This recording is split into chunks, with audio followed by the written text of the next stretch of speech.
Yes, reka nongere ngusuhuze nkwifurize kugira ibihe byiza mwene datukundwa n'Imana urose Imana ikumpera umugisha kandi ukomeze unogerwe n'ibiganiro dukomeje kugenda tukugezaho by'umwihariko ku butaka bwa Leta Repubulika ya Demokarasi ya Kongo ndetse no mu bindi bice bigiye bitandukanye hari kumvikana imirwano ikomeye mu bice bitandukanye bya Leta Repubulika ya Demokarasi ya Kongo. Isi n'amahanga bongeye gutangaza ko iyi mirwano ikomeje kubera ku butaka bwa Kongo itazigera irangira. Ubwo ni bamwe mu basesenguzi bakomeye bagarukaga kuri iyi mirwano ikomeza kugaragara, aho umutwe w'inyeshyamba wa M23 utangaza ko wongeye kugabwaho ibitero mu mujyi wa Goma. Ni nyuma y'uko ingabo za Congo FARDC zongeye kugaragaza imbaraga zihambaye ku mirongo y'urugamba zikirukankana bikomeye izi nyeshyamba. Ese haraza gukurikiraho iki nyuma y'uko isi n'amahanga bemeza ko M23 nayo iri kugaba ibitero isaha ku umunota ku wundi mu mujyi wa Uvira nyuma y'uko bashaka kwigarurira uyu mujyi? Gusa ingabo za leta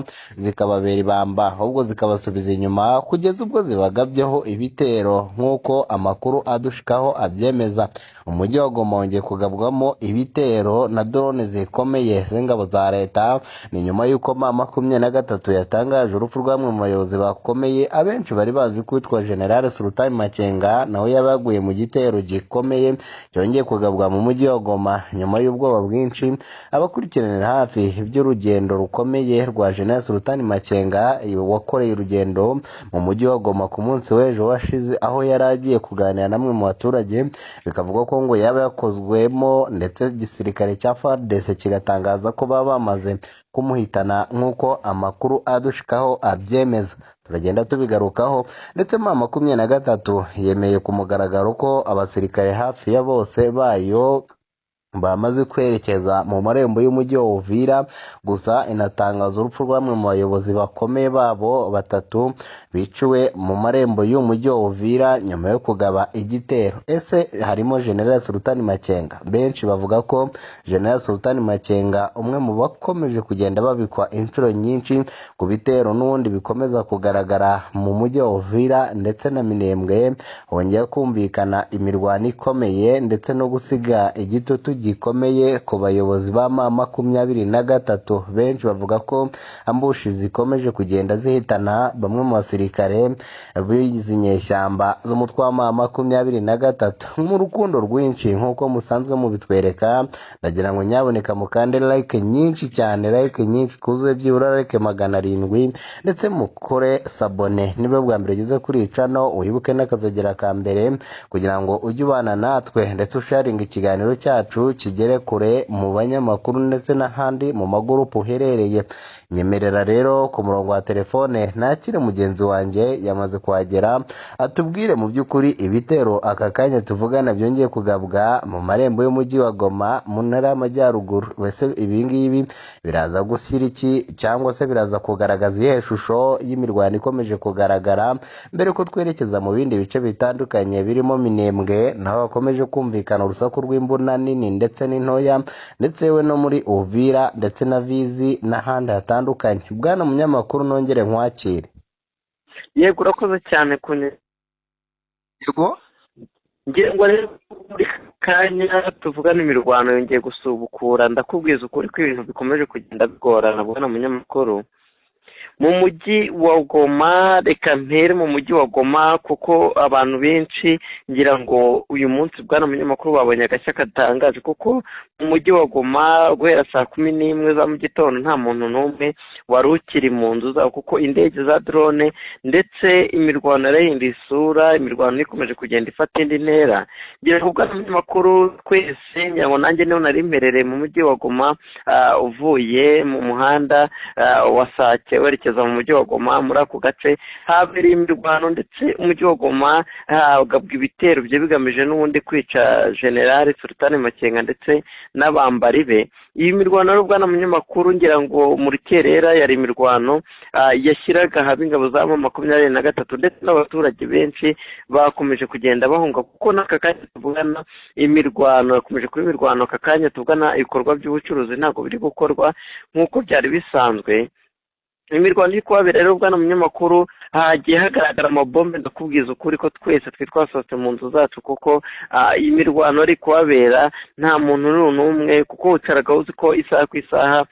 inzu iri bukugwire kuko warebaga mu kirere bwana munyamakuru ukabona amabombe yabaye amabombe kuko hakoreshwaga akajugujugu ndetse n'indege za drone ndetse n'imirwano na FARDC yamanutse niyo nka kugira ngo irebe ko yafata uduce ingabo za M23 zagiye zifata mu mujyi wa Goma. yego benshi bagiye bava mu duce turi kuberamo imirwano n'imirwano rero yerekeza bwana munyamakuru mu gace ka Sake winjira mu mujyi wa Goma ndetse hafi n'ikibuga cy'indege naho hongeye kugaragara amabombe imodoka z'u Burundi zongeye gukora akazi katoroshye ibitwaro bikomeye bikomeje kugenda bikoreshwa ndetse ubu ngubu imbunda nini ndetse n'intoya biri kumvikana n'ubwo tuvugana imirwano ikomeje n'imirwano rero n'ubundi ikomeje kugenda igeza mu metero zigiye zitandukanye ingabo za M23 urumva ko bakomeje gukubitwa inshuro mu duce twose ngira ngo rero bwana munyamakuru ibitero biri kubera mu mujyi wa Goma n'ubundi birakomeza kugaragaza ko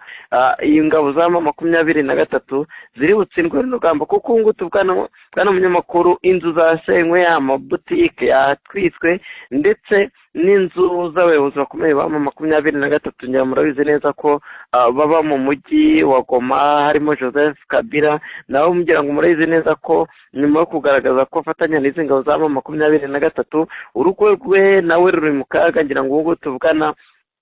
ibitero byamugizeho ingaruka kuko ubu ngubu tuvugana bwana munyamakuru ndi hafi y'inzu ye hafi y'inzu yamaze gutwikwa n'indege zitagira abapilote zizwi nka drone ariko kubw'amahirwe uyu mugabo nari mu bantu bakungishije umuryango ndetse ibi bitero byabaye saa 11 za mu gitondo n'ubundi byari bigamije kurimbura bano bayobozi ba M23 ndetse n'abo bashyigikiye ariko kubw'amahirwe yabo bwana munyamakuru baje kuba barokoka bino bitero ariko byasize bisenye inzu zabo ndetse hagiye hagwamo n'abasivile benshi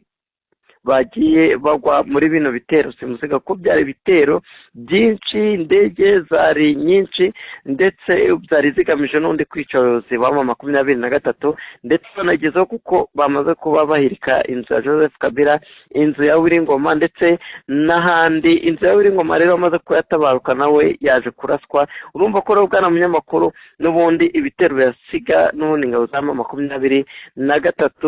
zigiye mu kaga kuko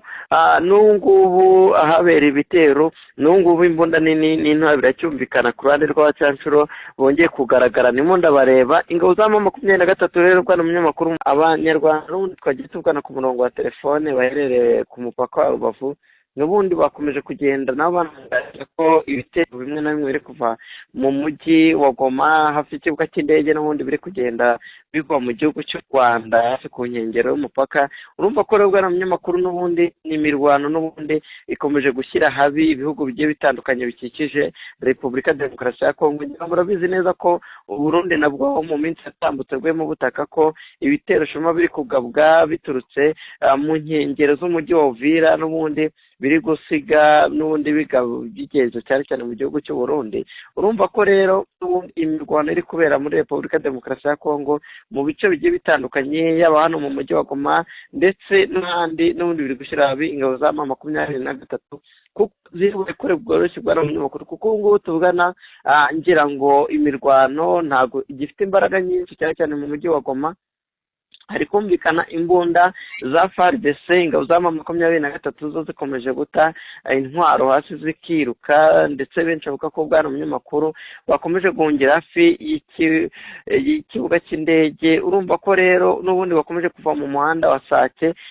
kuko n'ibitero byagabwe biturutse bakomeje kugenda bahunga berekeza ku kibuga cy'indege ndetse no ku mupaka w'u Rwanda hari kujyaho ingabo nyinshi kuko ngubu tuvugana bwana munyamakuru aho merereye muri kano kanya imirwano iri kuba n'ubundi abaturage bakomeje guhunga berekeza mu mujyi wa Sake kuko niho ingabo za FARDC zinjiye zituruka kandi ziri kubakira ndetse zibajyana no mu duce tutekanye nyine tutarimo imirwano abaturage rero bamaze kuva mu mujyi wa Goma ndetse bwana munyamakuru ubu ngubu tuvugana mu kakanya ndimo ndabona imirambo myinshi yego. Ni ibitero bikomeye cyane muri FARDC yongeye kugaba ndetse na wazalendo n'ingabo z'u Burundi n'abatanzania ndetse n'abanyarumaniya bagabye igitero gikomeye muri santere ya Masisi igitero cya FARDC na wazalendo rero birumvikana ko buriya bwana munyamakuru abaturage n'ubundi bakomeje kugenda bavanwa cyane cyane muri ino mirwano bari kugenda berekezwa mu mujyi wa Sake kuko n'ingabo za leta n'ubundi ziri rero muri kano kanya bwana munyamakuru ibintu byahinduye isura saa gusa imirwano ikomeje kuba imirwano no mu duce tugiye dutandukanye ngira ngo ndahita mbajyana mu mujyi wa Uvira ahangaha nanone hari kubera ikibaniro ry'imirwano imaze iminsi rero havugwa bwana munyamakuru havugwa imirwano ikomeye ni nyuma y'uko mbere y'uko tujyana muri Uvira ni update zingezeho none zivuga ko igitero cya FARDC na wazalendo cyishamo abayobozi bakomeye cyane ba M23 mu mujyi wa Masisi tugiye kubigarukaho ndetse ngo cyari gifite target yo kwica witwa General Sultan Makenga umaze igihe abikwa ni mu gitondo cyo kuwa mbere yari ku munsi w'ejo hashije tariki ya 23 z'ukwa gatatu 2026 mu gace ka Singa gaherereye muri Groupoma ya Oso Banyungu muri teritwari ya Masisi intara ya Kivu y'Amajyaruguru muri Repubulika ya Demokarasi ya Kongo RDC habereye imirwano ikomeye hagati y'ihuriro Alliance Forever du Congo na FCM 23 n'ingabo za leta zifatanyije n'imitwe yitwaje intwaro ya wazalendo iyi mirwano yasize igitero cyari cyagabwe n'uruhande rwa leta gisubijwe inyuma nk'uko amakuru abivuga gusa M23 yasubije inyuma iki gitero imaze gukorwamo nk'uko amakuru abivuga. Masisi urabona gute bwana munyamakuru? yego Masisi naho hari imirwano simusikanya ngo bwana munyamakuru si ingabo za M23 ziri gutakaza gusa kuko hongeye kugaragara abaturage 12 bamaze kwicirwa muri ino mirwano ni imirwano rero n'ubundi iri guhuza ingabo za leta ndetse n'abafatanyabikorwa babo bari kurwana n'ingabo za M23 kuko imirwano yabereye Masisi yagaragayemo ingabo za wazalendo ndetse n'abandi bakomeje kugenda bagaragaza imbaraga zidasanzwe kugira ngo ni ibitero n'undi biba bigamije gukura ingabo za M23 mu birindiro rero ibyo bitero bwana munyamakuru byaraye bibaye ku ijoro ryashize ndetse no mu gitondo imirwano ikaba yongeye gusubukura guhera saa 12 humvikanaga imbunda nini ndetse n'intoya rero haje kugwamo abaturage bagiye bagwira mu duce tugiye dutandukanye hari kubera imirwano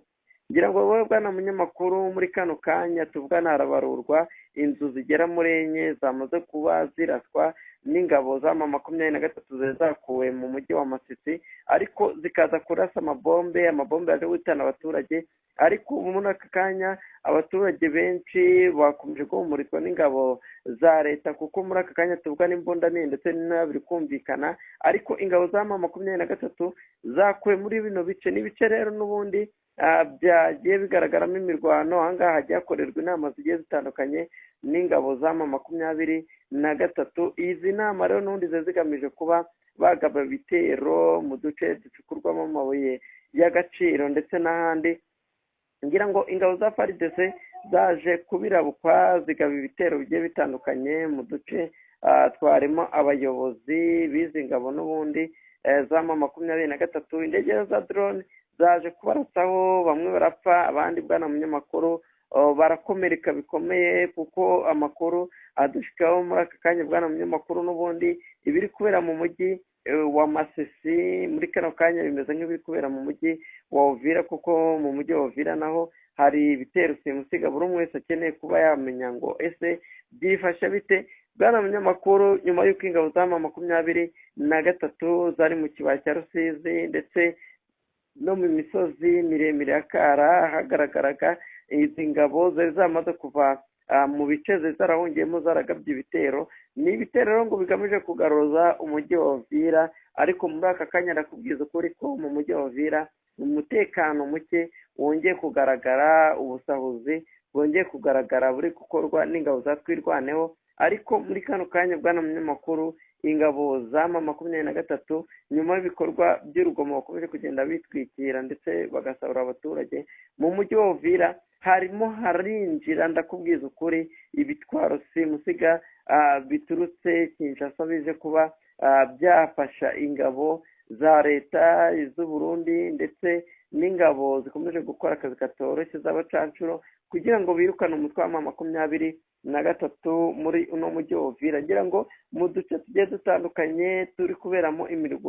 imirwano isumbirije iyindi. Rero bwana munyamakuru aka kanya nakubwira ko iri mu mujyi wa Uvira. Mu mujyi wa Uvira hari kumvikana imirwano ikomeje guhuza impande zombi. Muri kano kanya rero imirwano iri kubera mu mujyi wa Uvira n'ubundi ikomeje gushyira habi abaturage kuko benshi bakomeje guhungira mu Burundi ndetse n'Uburundi bwana munyamakuru ufite impungenge z'imirwano iri kubera hano. Gusa ingabo za FARDC zongeye gufata abasirikare baje mu bikorwa byo gusahura, harimo abasirikare benshi batwirwaneho bafashwe. Urumva ko rero bwana munyamakuru n'ubundi uduce tugiye dutandukanye turi kuberamo imirwano n'ubundi ingabo za M23 zikomeje gukubitwa cyose. Yego, ni amakuru aturuka mu nzego zitandukanye zegereye aho imirwano yabereye, avuga ko yatangiye ahagana saa 11 za mu gitondo ubwo FARDC na Wazalendo bageragezaga kwinjira muri aka gace gafite akamaro kanini mu by'umutekano ndetse n'ubwikorezi, ndetse bikavugwa ko uwitwa General Sultan Makenga ariwe barambirijeho guhitana. Izi ngabo za leta na Wazalendo zaje guhura n'ibitero bikomeye bya Alliance Fleuve du Congo ndetse na FCM 23 ndetse bitatumye rwose izi ngabo zishaka icyo zashakaga ngo zikigereho. Bahita rero bitabara byihuse bagamije kubahiriza icyo amategeko n'ibyo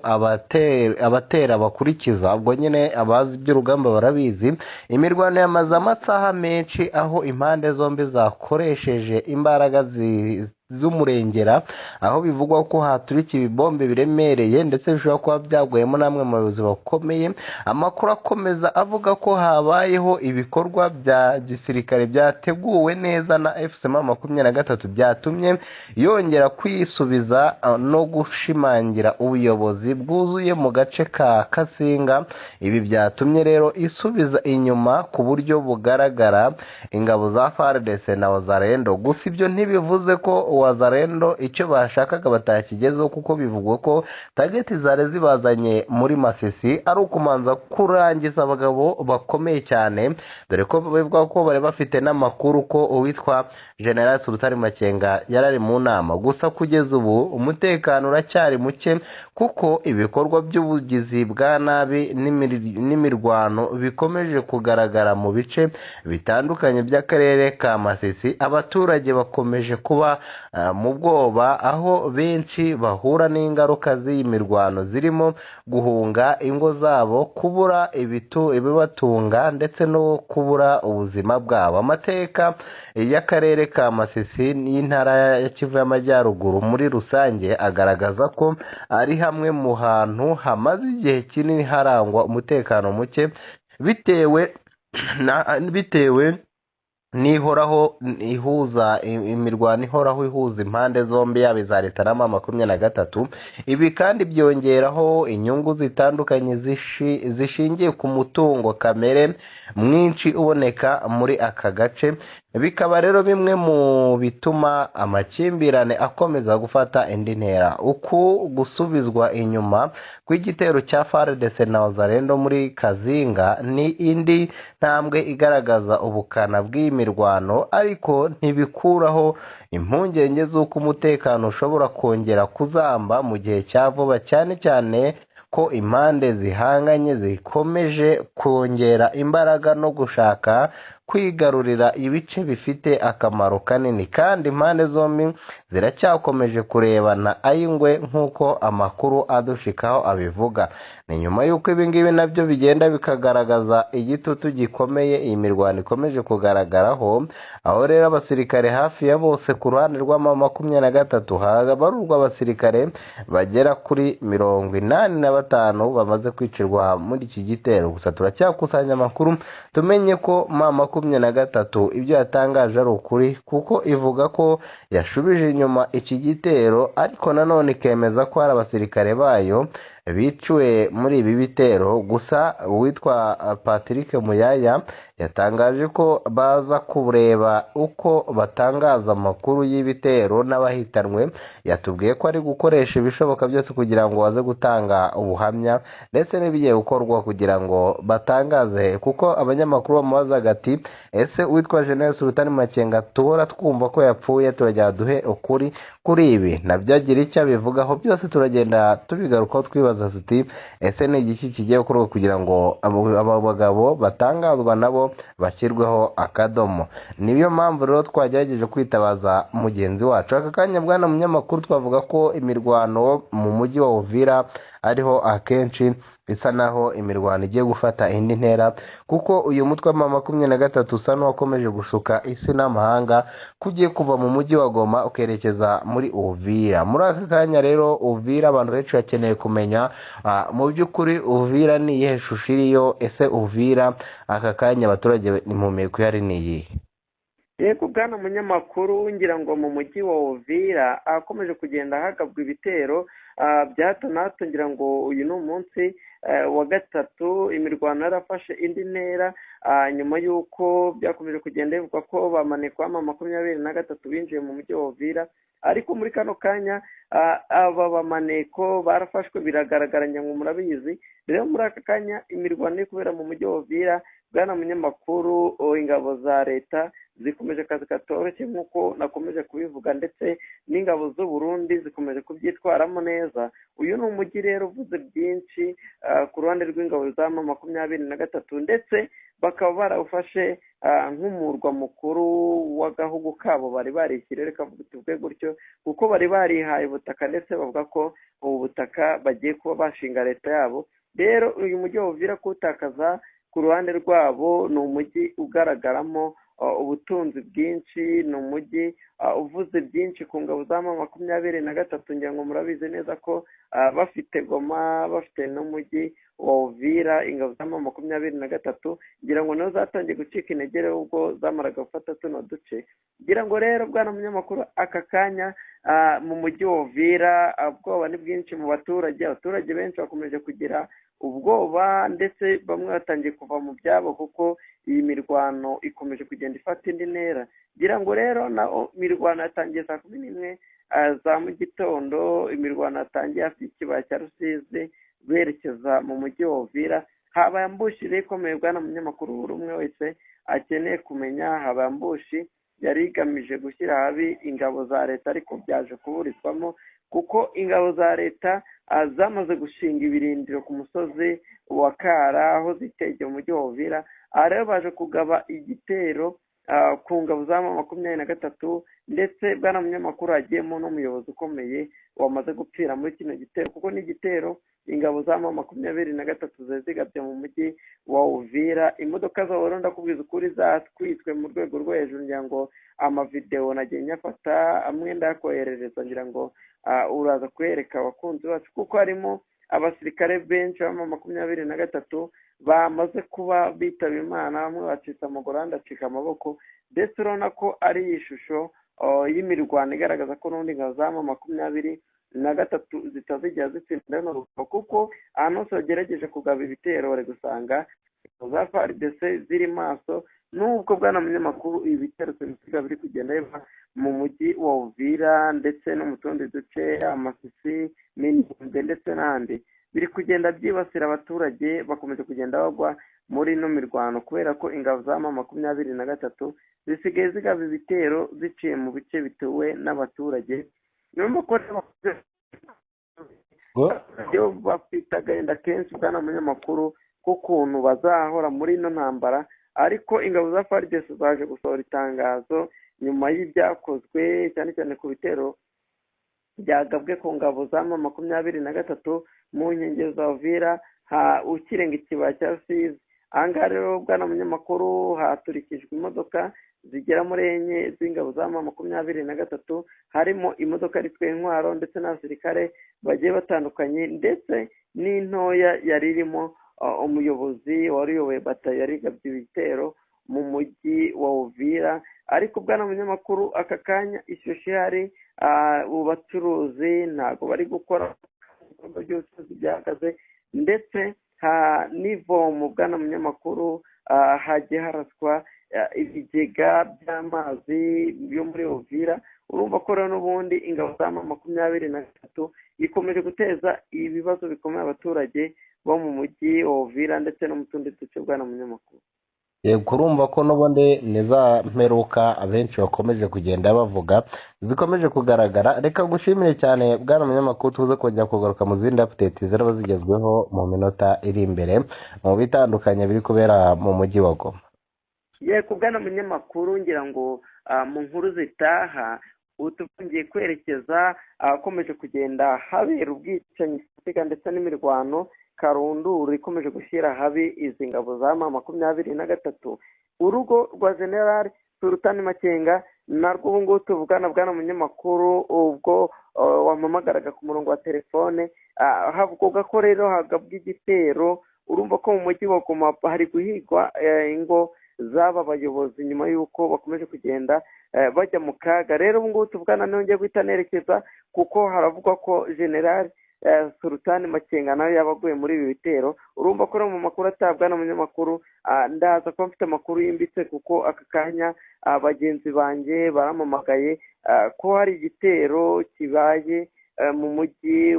wa Goma ahari inzu y'uyu mugabo General Sultani Makenga, kuko bwana munyamakuru bari kugenda bakurura amakuru y'aba bagabo rero bari mu kaga gakomeye, kugira ngo mu bitero nk'uko wari bivuze byabereye mu mujyi wa Masisi ndetse n'ibitero byagiye bigaragara mu mujyi wa Goma n'undi byagiye bigamije kwica bano bagabo bakomeje kugenda bagaragaza ibikorwa by'urugomo bwana munyamakuru ndetse no kubangamira abaturage. urumva ni byinshi turagenda tugarukaho n'ubundi ku bikomeje kugenda bivugwa ku bitero bikomeje kugaragara mu mujyi wa Goma. Ndagushimiye cyane bwana munyamakuru. Yego urakoze cyane nawe bwana munyamakuru. muri Masisi ni igitero gikomeye cyongeye kugabwa. murumva ko amarezo atadukundiye, ntabwo bishobotse ko dukomezanya, gusa mu nyemerere mbagezeho iyi nkuru igira iti mu gitondo cyo kuwa mbere tariki ya 23 z'ukwa gatatu 2026 mu gace ka Kasinga gaherereye muri Goropama ya Oso Banyungu muri teritwari ya Masisi intara ya Kivu y'Amajyaruguru muri Repubulika ya Demokarasi ya Kongo RDC habereye imirwano ikomeye hagati y'ihuriro rya Alliance Fleuve du Congo ndetse na FCM23 n'ingabo za leta zifatanyije n'imitwe yitwaza intwaro irimo Wazalendo ndetse n'abandi. iyi mirwano kandi yasize igitero cyari cyagabwe n'uruhande rwa leta gisubijwe inyuma. amakuru aturuka mu nzego zitandukanye zegereye aho imirwano yabereye avuga ko yatangiye ahagana saa 11 za mu gitondo ubwo FARDC na Wazalendo bageragezaga kwinjira muri aka gace gafite akamaro kanini mu by'umutekano n'ubwikorezi muri aka gace, ndetse bikavugwa ko bari kuri target yo kwica uwitwa General Sultani Makenga, bari bamaze kumenya ko ariho aherereye. izi ngabo kandi za leta na Wazalendo zaje guhura n'ingaruka ikomeye cyane yagiye yongera kugaragaza ko imirwano ku butaka bwa Kongo itazigera irangira. ni ingaruka rero benshi bavuga ko yasize bamwe mu basirikare bahasize ubuzima, aho impande zombi rero zikomeje kugaragaza imbaraga. izi ngabo za leta Wazalendo zaje guhura rero n'ihangana rikomeye rya Alliance Fleuve du Congo FCM23 bahita bitabara byihuse bagamije kuburizamo icyo gitero. imirwano yamaze amasaha menshi aho impande zombi zakoresheje imbaraga zifatika mu buryo bugaragara. amakuru akomeza avuga ko habayeho ibikorwa bya gisirikare byateguwe neza na FCM23 byatumye yongera kwisubiza no gushimangira ubuyobozi bwuzuye mu gace ka Kazinga. ibi byatumye rero ibisubizo bigaragaza ko ingabo za FARDC na Wazalendo bashakaga kwivugana witwa General Sultani Makenga.